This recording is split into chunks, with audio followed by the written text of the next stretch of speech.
আচ্ছা, হ্যাঁ, আপনার নাম কি? আমার নাম মোহাম্মদ আবু বক্কর খন্দকার। বাবার নাম? বাবার নাম মোহাম্মদ বালাউদ্দিন খন্দকার, সাংপার গোপালপুর, পোস্ট নারিয়াগদাই, থানা সাঁথিয়া, জেলা পাবনা। আপনার বয়স কত? বয়স এখনো 79 চলতেছে। 79।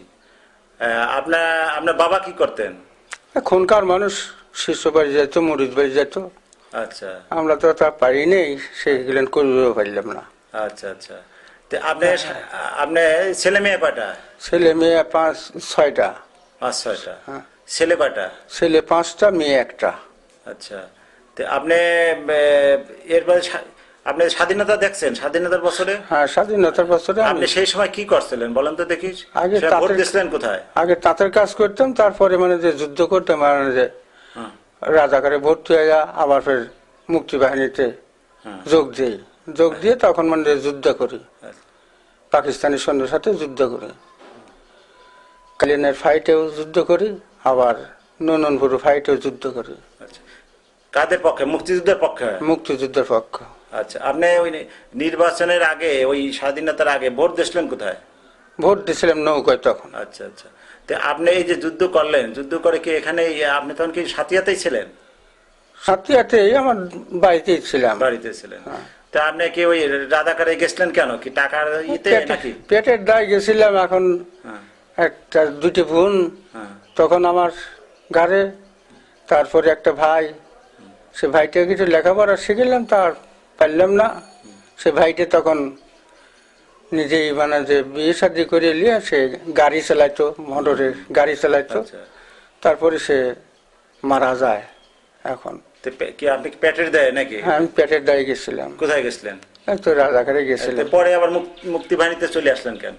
ওই ওখান থেকে মানে যে যুদ্ধ লেগে গেল তখন আমি মানে যে বাড়া চলে আসতাম, রাইফেল নিয়ে, গুলি টুলি নিয়ে চলে আসতাম।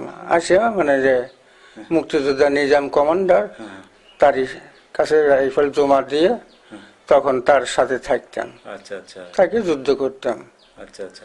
আপনি এরপরে আপনি এই এলাকায় কারা কারা মানে করছে? 2-1জনের নাম বলতে পারেন যারা রাজাকার ছিল বা যারা মুক্তিযুদ্ধ করছে, মুক্তিযুদ্ধ যারা করেছে, এমন নাম জানেন 2-1জন? রাজাকারের যায় আর কেউ আর মুক্তিযুদ্ধ যায় নাই, খালি শুধু আমি গেছি। আমি মুক্তিযুদ্ধের 2-1জনের নাম বলেন তো। মুক্তিযুদ্ধের নিজাম আসিল, তারপরে মতিন আসিল, আলতাফ আসিল, তারপরে করিম আসিল, লোকমান আসিল। এরা সব আমার সাথে ছিল, ওনাদের সাথে থাকতাম। আচ্ছা আচ্ছা। আচ্ছা, আপনি একটা জায়গায় দেখলাম, একটা চ্যানেলে দেখলাম যে আপনি ওই স্বাধীনতার বছরে নিজামী সাহেব এই এলাকায় আসছে, তাকে চেনেন? আগে চিনতেন? সেই এলাকায় কখন আসছে? আমি তাকে তখন চিনিনি। মতিউর রহমান নিজামী কি চিনতেন আগে? না, তখন চিনতাম না। চিনতেন না? না। সে কখনো এই এলাকায় আসছে? আপনি তো মুক্তিযুদ্ধ ছিলেন, রাজা করেছিলেন এই এলাকায়, তখন তার দেখছেন কখনো? না, তার দেখিনি, তখন দেখিনি। দেখেনি? আসেই নাই সে না? আপনি সময় জানতে পারছিলেন যে এই এলাকায় সে আসতো না? আসতো না। আচ্ছা আচ্ছা।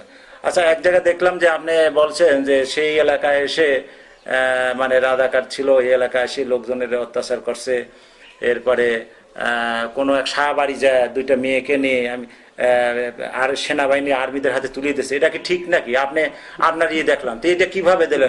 সেই চ্যানেলে কিভাবে এটা জোর জুলুম করে এখন ধরে তাই বলাইলো, তাই বলেছিলাম। কারা জোর জুলুম করে দিল? বলেছিল যে মানে যে সংবাদদাতা হলো, আবার আওয়ামী লীগের লোক মানে যে কইলো যে তুমি তাকে বলো এই কথার জন্য বলেছিলাম। তখন যে আমাকে মানে যে খুব ভয় দেখাইলো। তখন আমি নামাজ পড়ি, জোহরের নামাজ পড়ি। আমার নামাজের থেকে 8 রিকাত নামাজ পড়েছি, আর 4 রিকাত পড়েই ভয় নিয়ে আমাকে জোর করে ধরে টানিয়ে নিয়ে যায়। সেই কথা বলাইলো। কোন কথা? এতে এইগুলেন বললো যে সাবাইছেন 2টা হরিণ ধরে লিয়ে এসে খাওয়াইলো, আবার 2টি মেয়েকে ধরে লিয়া আর্মির হাতে ধরে দিলে, এগুলো কবাইলো, তাই বলেছে। কে ধরে নিয়ে আসছিল? এই রাজাকাররা ধরে নিয়ে আসলো, কিন্তু নিজামী বিলে সাথে ছিল, এইগুলো কবাইলো। আসলে কি সে ছিল নাকি? না, আমি তার দেখেই নেই, আমার সাথে দেখাই হয় নাই। সে ছিল না? তাহলে এটা আপনাকে জোর করে এটা করাছে? এটা জোর করে কবাইলো। ও ভয় দেখাইছিল নাকি? ভয় তো দেখাবে, আমি হলাম গরিব মানুষ, আমার তো মানুষ ভয় দেখাবে। শুনি দেখেন আমার দেশের লোক আছে, আমি যে কি রকম ভাবে চলতেছি তা এক আল্লাহ ছাড়া আর কেউ জানে না। আমাকে কোনো কেউ সাহায্য দেয় না, একটা রিলিফও পাই না, কোনো কিচ্ছুই পাই না। আমি এখন চা চিনতে নিয়ে খাই। আচ্ছা, এখন একটা ছেলেকেও লেখাপড়া শিখেছি। আচ্ছা, এই এলাকার আগে এমপি কি ছিল? এমপি মন্ত্রী কে ছিল বলেন তো? এর আগে, হ্যাঁ এই ইলেকশনের আগে, হ্যাঁ হ্যাঁ, তখন মানে যে নিজামী সাহেব আসছিল। নিজামী সাহেব? হ্যাঁ, তুমি লোকটা কেমন ছিল? নিজামী সাহেব ভালোই ছিল, ভালোই ছিল। তাছাড়া আমার সাথে কোনো করে নাই আমার সঙ্গে। আর আমি তো দেখাই করি নাই, দেখা করতে পারিও নাই। আমি থাকতাম গায়ে গায়ে, আমার পেটের দায়ে আমি মানে সব দেশে দেশে থাকতাম। মানুষের কাছে চা চিনতে নিয়ে আসে ছেলে পেলে মানুষকে করতাম যে একটা ছেলেকে লেখাপড়া একটু শিখে যদি কোনো একটা চাকরি বাকরি দিবে পারি, তাহলে পারি সেই তারা ভবিষ্যতে তারা আমার বাঁচবে। তাহলে ওই যে ওই সাক্ষাৎকারে আমি দেখলাম বা লেখছেন যে উনি এই এলাকায় এসে বিভিন্ন লোকের উপর অত্যাচার করছে, এটা এটা এটা কি? এটা তো আপনি তখন মুক্তিযুদ্ধ করছেন এবং রাজাকার ছিলেন, এটা কি ঠিক নাকি? এটা এই যে না, আমি ওই সময় ওনাকে দেখি নেই, আমি ওটা কবির পারবো না। তাও এখন জোর করে আমাকে কয়াইলো, এই জন্য কইছিলাম। কারা কারা কয়লো, কারা নিয়ে আসছিল আপনার? যারা নাম কি, নাম কি কি বলেন তো দেখি, দুই একজন নাম বলেন তো। নাম ওর নামই আমার মনে থাকে না। এর যে ইয়ের নামটা কোন দলের নাকি, কোন পার্টির লোক তারা? না, তারা পার্টির লোক, মানে যে আওয়ামী লীগের লোকই তারা। আচ্ছা আচ্ছা, আমার নামই তো মনে নাই।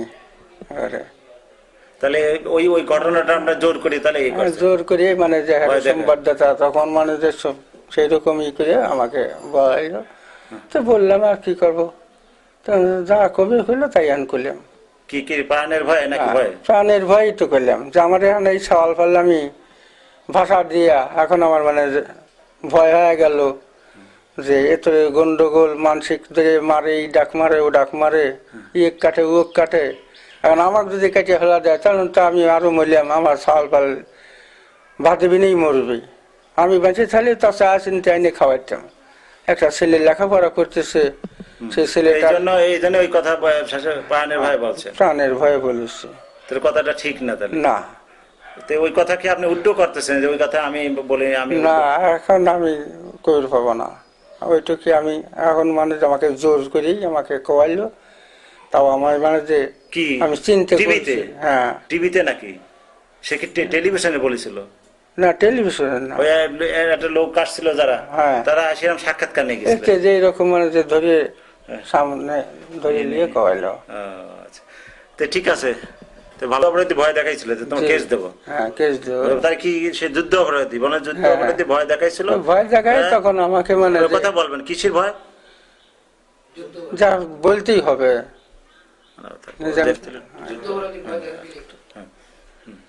1000 টাকা দিয়েছিল, ভয় দেখাই তো 1000 টাকা দিয়েছিল। তারপরে মানে আমাকে ছেড়ে দেয়, তখন আমি চলে আসি। আমার পরিবারও আমাকে আপনাকে কেস করতে চাইছিল আপনার বিরুদ্ধে, না বললে? হ্যাঁ, আমাকে ভয় দেখাইলো তো, কেস করার জন্যই তো ভয় দেখাইলো যে তোমার মানে যে বিপদ আছে সামনে। সকলে এখনো বলে যে সামনে এখন তুমি এরকম বলিস, কিন্তু আমি তো বলি নেই যে, কিন্তু আমাকে এখন বলাইলো তাই এখন বলেছি। আচ্ছা, ঠিক আছে।